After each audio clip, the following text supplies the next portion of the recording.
Hello বন্ধুরা, তোমরা কেমন আছো? আশা করছি ভালো আছো। আমরা আগের থেকে একটু ভালো আছি। তো তোমরা সকলেই জানো যে আমার দাদু মারা গেছে। আজকে 12 দিন বা 11 দিন মতন হচ্ছে।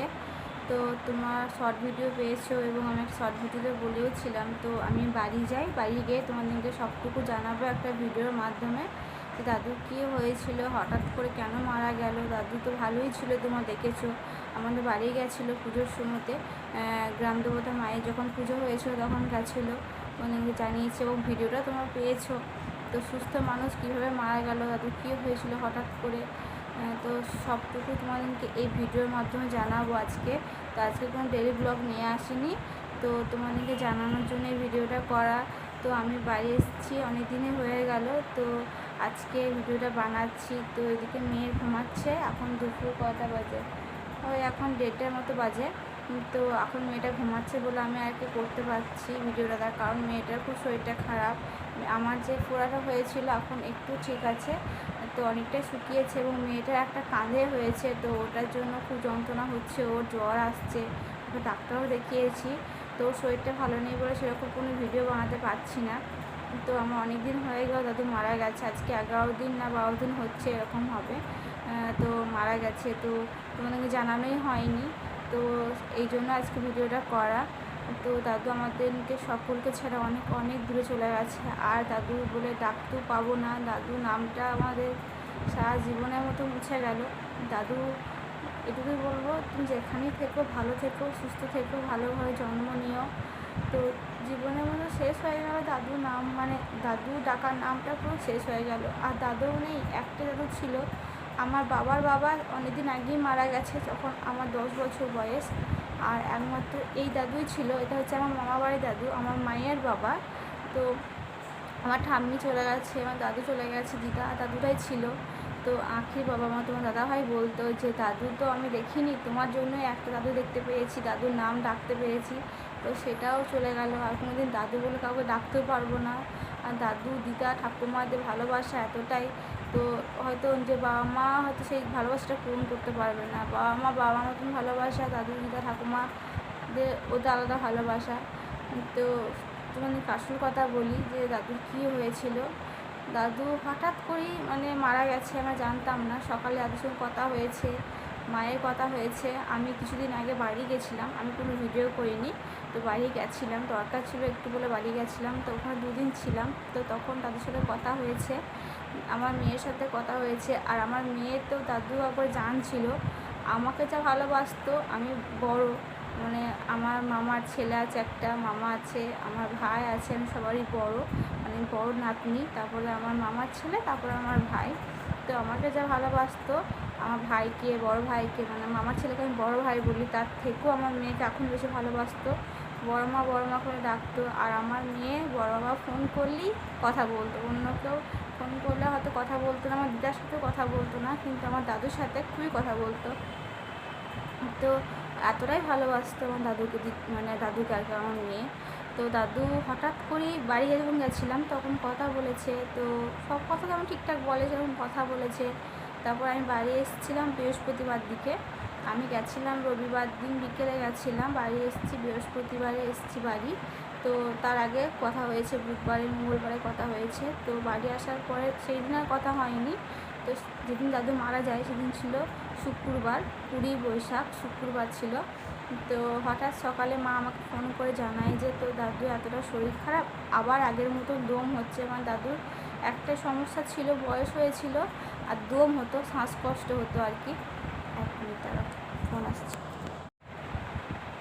দাদুর দমটা হতো, কারণ রান্নার কাজ করতো দাদু একটা মিলে, তখন ভালো ছিল, তখন রান্নার কাজ, তেল মশলা ঝাঁঝ লাগতো, তো তখন দমটা আরও বাড়তো।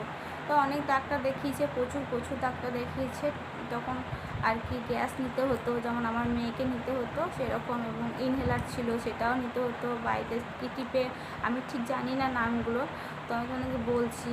তো ওই টিপে মুখের মধ্যে নেয় না এরকম করে, সেটা 12 মাস থাকতো বাড়িতে। আর যেটা ওটা যখন কাজ হতো না তখন আর কি মুখের মধ্যে, আমার মেয়েটাকে যখন ঠান্ডা লাগে অতিরিক্ত তখন নিতে হয়, মুখের মধ্যে লাগিয়ে মেশিন দিয়ে যেটা নিতে হয়, তো সেটাই দরকার ছিল সেই দিন দাদুর। তো হঠাৎ করে সকালবেলায় মা ফোন করে বলে দাদু এতটাই শরীর খারাপ, মনে হয় যেন আর বাঁচবে না। তো আমি যে কেন, বলছে আবার আগের মতো হচ্ছে। আমি বলছি হাসপাতাল যেতে, তো হাসপাতাল যাচ্ছে না। দিদা বলছে ফোন করে দেখ, তো বাবা কথা শুনছে না। তখন দাদুর সাথে মায়ের কথা হয়, তো বলে আমি আর পারছি না, কারণ আমি যেতে পারছি না, আমার খুব কষ্ট হচ্ছে। তো দিদাকে বলে মা তাহলে যখন যাচ্ছে না, তা তুমি যাও নিয়ে আসো ওষুধটা, আবার যে মেশিনটা আর কি নিতে হবে, মেশিনটা না চললে তো মুখের মধ্যে গ্যাসটা যাবে না। তো দিদা যায়, ওষুধ নিয়ে আসে, বাড়ি আসে, শুধু মেশিনটাই আসেনি, সব কিছু নিয়ে আসে। যেই মানে গ্যাসটা যে একটা লিকুইড থাকে, সেই লিকুইড নিয়ে আসে। তো মেশিনটা পাইনি গো। মেশিনটা বলেছিল আমাদের পাড়াতে একটা দাদা আছে, ওই ওষুধ দোকানে আর কি কাজ করে, ওখানে ওষুধ আনতে গেছিলো। ওখানে বলেছিল যে আমি যখন দুপুরে বাড়ি যাব খেতে, তখন আমি মেশিনটা নিয়ে যাব এবং দাদুকে আর কি মেশিনটা লাগিয়ে দেবে, তারপর আবার যতক্ষণ চলবে বিকালে আবার নিয়ে চলে যাবে। তো এটাই বলেছিল। তো সেরকম মতেই আমি দাদুকে মানে মাকে বলেছে কথাটা। তারপরে আমি ফোন করি, তখন সেম কথা আমিও দাদুকে বলি যাচ্ছ না কেন, এরকম এত কষ্ট হচ্ছে। তো দিদাকে বলছে এত পাওয়ার ওষুধগুলো খাচ্ছে, খাবার খাচ্ছে না।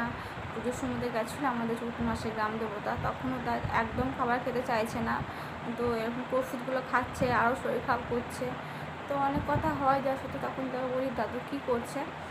তো দা বলে যে দাদু এখন শুয়ে রয়েছে, কিন্তু আমার সঙ্গে কথা বলতে পারিনি গো, মায়ের সাথে কথা হয়েছে। মাকে আর কি তারপরে ডাক্তারখানা থেকে আসার পরে জানিয়েছে যে ওষুধ নিয়ে এসেছি।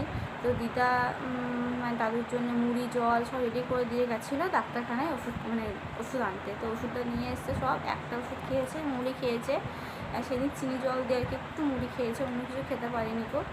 তো তার তখন সুস্থও ছিল, কথাও বলেছে, কিন্তু হ্যাঁ দমটা হচ্ছিলো। তারপর ঠিক আমি 10:30 এরকম টাইমে ফোন করেছিলাম, তখন বললো শুয়ে আছে, কথা বলতে পারছে না। মেশিনটা বিকাল ছাড়া তো গ্যাসটা নেওয়া হবে, যতক্ষণ আর কি মেশিনটা নিয়ে আসবে তবে চালাতে পারবে আর কি, গ্যাসটা নিতে পারবে।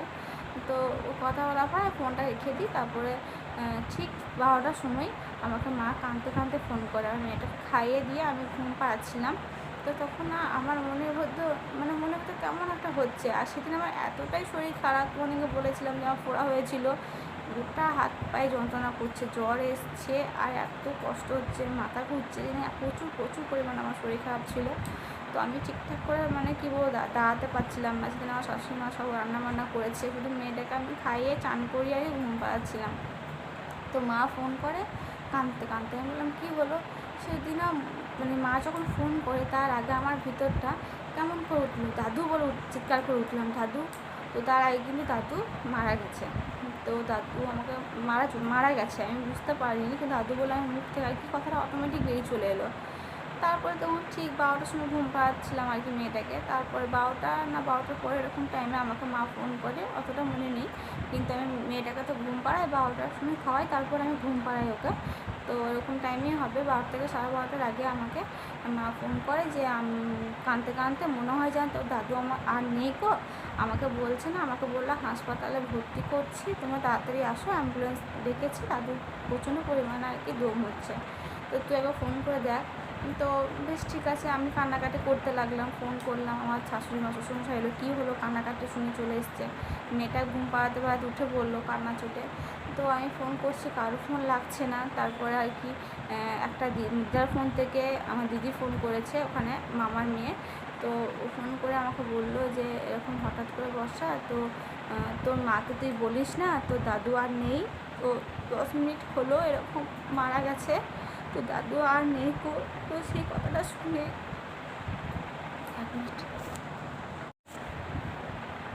তো আমাকে বললো দিদি যে তোর মাকে জানাস না, তোর মা আসছে রাস্তায়। তো আমি আবার ফোন করেছিলাম তোর মাকে, বললাম আর বাড়ি চলে আসো, হাসপাতাল নিয়ে যাচ্ছি না। তো হাসপাতাল নিয়ে যেতে হবে না, আমরা আর কি বাড়িতে গ্যাস দিচ্ছি দাদুকে, গ্যাস পেয়ে গেছি, গ্যাসের যে মেশিনটা চলছে বাড়িতে এনেছি, চলছে। তো সেটা আর কি মাকে বলেছে। তো আমি সেই শুনে মাকে ফোন করছি না, মামাকে, তারপরে তোমার দাদাভাইকে ফোন করছি, আমার বাবা মানে শ্বশুরমশাই কথা বলছে, ওখানকার মানে দিদির সাথে কথা বলছে, মামার সাথে কথা বলছে। তো বাবা মাকে আর কি আবার মা আমাকে আবার ঘুরিয়ে ফোন করে রাস্তা যেতে যেতে যে তো দাদু বলছে যে হাসপাতালে নিয়ে যাবে না, বাড়িতে মেশিন মানে গ্যাস চলছে। এর মধ্যে মেশিন পেলো কী করে, সকাল থেকে পাইনি, বললো বিকেল ছাড়া আবার দুপুর ছাড়া হবে না, তো পেলো কী করে। আমার মন মানে মানছে না, তুই দেখ হয়তো দাদুর কিছু হয়েছে, দাদু হয়তো আর নেই আমাদের, মানে আমাদেরকে ছেড়ে চলে গেছে। তো আমি বললাম যে না না কিছু হয়নি। তখন আমি বুকের পাথর জমিয়ে বলছি না না কিছু হয়নি, না না কিছু হয়নি, তুমি যাও দেখো দাদু গ্যাস চলছে, আগের মতনই দাদু এরকম হতো, মাঝে মাঝে ঠিক হয়ে যেত, গ্যাস চলতো ঠিক হয়ে যেত, না না কিছু হয়নি, তুমি যাও কোনো অসুবিধা হবে না, ব্যাপার দাদু ভালো হয়ে যাবে। তোকে আমাকে বল তোকে যেতে বলেনি, তোকে ফোন করে বলছে না আসতে। বললাম যে না আমরা যাব, তোমরা যাও, আখি বাবা আসুক, দাদুকে দেখতে যেতে হবে, এই মুহূর্তে যে আজকেও নাও পারি কালকের মধ্যেও যাব, তুমি যাও। তখন আমি মাকে সান্ত্বনা দিচ্ছি, বুকের মধ্যেও কষ্ট হচ্ছে কিন্তু তাও মাকে সান্ত্বনা দিচ্ছি, কারণ মা রাস্তায় যাচ্ছে, বাবা একা, ভাই আছে, গাড়ির মধ্যে যদি এখানে কিছু হয় কী করে সামলাবে, তাই না? এবং মামাকেও প্রথমে জানাইনি, মামা কাজ করছিল, তো মামাকেও জানাইনি। তারপর আমি ফোন করি, তখনই হঠাৎ আর কি আমাদের দিদার ফোন থেকে ফোন যায়, তখন আমাকে বলে তো আমাকে হোল্ডে রেখে বলে ধর পুনেরা থেকে ফোন আসছে। তো তারপর মামা জানতে পারে, তখন আমার ওই ফোনটা কেটে দিয়ে আমার ফোনটা ধরে বলে হ্যাঁ আমি যাচ্ছি, খবর পেলাম এরকম। তো তারপরে তো ওখানে যায় মা, ওখানে মা দেখছে যে আর কি বাবা নেই আর, তো বাবা শেষ। মায়ের সাথে কথা বলে সকালে একবার, মামার সাথে কথা হয়নি, আমার সাথেও কথা হয়নি, আর কারো হাতে জলও খায়নি। দাদু এরকমভাবেই মারা গেছে যে হঠাৎ ভালো মানুষ, সকালে কথা বলেছে, মরার আগে পর্যন্ত কথা বলেছে, তো হঠাৎ করে এতটা পরিমাণে দম, আর প্রচণ্ড পরিমাণে গরম ছিল, সেই কদিন সহ্য করতে পারিনি এতটা পরিমাণে গরম, যে গরমে বেশি কষ্ট হচ্ছিল, দমটা আরও বেশি হচ্ছিল। আর সেই কদিন একটু বৃষ্টিও হয়নি যে ঠান্ডা পড়বে, তো বেশি দম হওয়ার কারণে তখন আর কি আর মানে সহ্য করতে পারিনি তো দাদু এইভাবেই আমাদেরকে সকলকে ছেড়ে চলে গেল অনেক অনেক দূরে। এটুকুই বলবো, তুমি যেখানেই থাকো দাদু ভালো থেকো, সুস্থ থেকো। আর তো তোমাকে দেখতে পাবো না, আর দাদু বলেও ডাকতে পাবো না, দাদু বলার নামটা পুরোটাই ঘুচে গেল। আমার মেয়ে আর বড় বাবা বলতে পারবে না, আমার মেয়ে দাদু যখন নিয়ে চলে যাচ্ছে, দাদুকে যখন নিয়ে চলে যাচ্ছে কাঁধে করে, তখন আমার মেয়ে বলেছে নিয়ে যেও না, বড় বাবাকে নিয়ে যেও না, বড় বাবা ওঠো, বড় বাবা ঘর করবে না।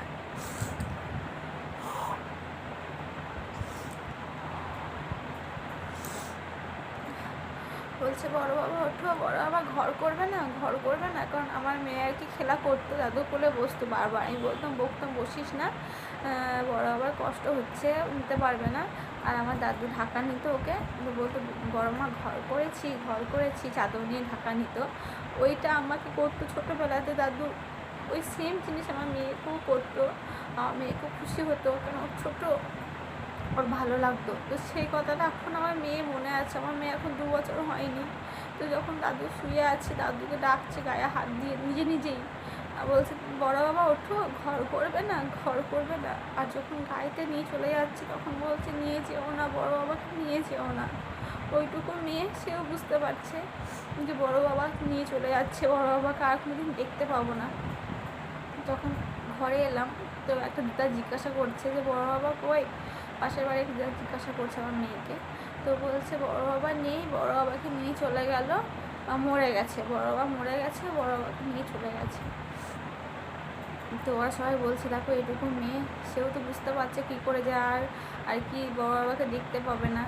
আর বড় বাবার ফোনটা ছিল ওর জীবন, কারণ যখন আমার মেয়ে খেত না, তখন আমার দাদু আমাদের বাড়িতে থাকলে পরে বা আমার এখানে বোলপুরে এলে পরে আমার দাদু ফোনটা লাগিয়ে দিত, ফোনের মধ্যে আর কি ভিডিও গান ছিল, তো ফোনটা লাগিয়ে দিত, আমার মেয়েটাকে দিত, মেয়েটা খেয়ে নিত, নাচতো, ওসব করতো। তো সেই ফোনটা আমার দাদুরও জানছিল, আমার মেয়েও জানছিল, বড় বাবা ফোনটা গান লাগিয়ে দাও, ফোনে গান লাগিয়ে দাও করতো। তো সেই ফোনটা অনেক যত্নে রেখে দিয়েছি, দিদাকে বলেছি এই ফোনটা কখনো বিক্রিও করবে না, কাউকে দেবেও না। দাদুর স্মৃতি অনেক, মানে ফোন আর হেডফোন সবসময়তে নিয়ে থাকতো, ফোন আর হেডফোন, খবর শুনতো, রেডিওতে খবর শুনতো, গান শুনতো হেডফোন লাগিয়ে। কিন্তু আমার দাদুর বয়স হলেও কান আর চোখ, মানে কানও ভালো শুনতো, চোখও ভালো দেখতো, মানে স্পষ্ট দেখতো যা দেখতো। তো দাদু এরকমভাবে হঠাৎ করে আমাদেরকে সকলকে ছেড়ে চলে গেছে, সেটাই তোমাদেরকে জানানো হয়নি দাদু কীভাবে গেল না গেল। আর দাদু প্রচুর প্রচুর প্রচুর ভালোবেসেছে আমাকে, প্রচুর। আমি, আমার ভাই, আমার মেয়ে তো অজ্ঞান, আমাকে মানে অজ্ঞান মানে না, প্রচুর প্রচুর পরিমাণে ভালোবাসতো। সবসময় তো আমাকে বলতো, আমাকে প্রথম থেকেই ডাকতো, ছোটো থেকে বুনু ডাকতো, আমার ভাইকে বলতো ছোটো ভাই, আমার মামার ছেলেকে বলতো বড় ভাই, আর আমার মেয়েটাকে বলতো আর কি বড় মা। বড় মা আমাকে ডাকতো। তো জীবন ছিলাম আমরা এই তিনজন, আমি, আমার ভাই, আমার মেয়ে, জীবন ছিলাম দাদু। দাদা বলছে মরার আগের দিন পর্যন্ত বলেছে আমার মায়ের জন্য, মাকে ফোন করো, আমার মাকে ফোন করো, মানে আমার মায়ের জন্য বলেছে যে মাকে ফোন করো, বড় মাকে ফোন করো, আর ভাইকে ফোন করো, ছোটো ভাইকে ফোন করো। দিদা বলছে তুমি করো, তুমি করো, কথা বলি একবার, করো করো। মরা আগে বলতে সবসময় তো বলে গেছে ছোটো ভাই, বড় মা আর বুনু, এই চারজনকে সমানে ডেকেছে, আমাকে, আমার ভাইকে, মাকে, আমার মেয়েকে সমানে ডেকেছে, সমানে নাম করে গেছে। তো শেষ দিনের আগেও আমি একবার দাদুকে দেখতে যেতে পারলাম না, কেউ পারলো না, আমার মাও পারলো না, আর আমরাও পারলাম না। আমার মাও পারলো না মানে বাবার মুখে একটু জল দিতে, আমার মামাও পারলো না, আমরাও পারলাম না, দিদাও পারলো না, দিদা কাছে থেকেই পারলো না যে মুখে জল দেবো, একটু ভাবতেই তো পারিনি দাদু মানে মারা যাবে, দাদু নিজেও ভাবতে পারিনি যে আমি মারা যাবো। কিন্তু দাদু এরকম আগেও হয়েছে, অনেকে বললাম এরকম অনেক হয়েছে, দাদু মানে খেতে পারতো না, একবার বিছানাগত হয়ে যেত, এরকম গ্যাস চলতো, আবার আস্তে আস্তে সুস্থ হতো। কিন্তু দাদু এইবারে কখনো ভাবতেই পারিনি যে আমি মরে যাব।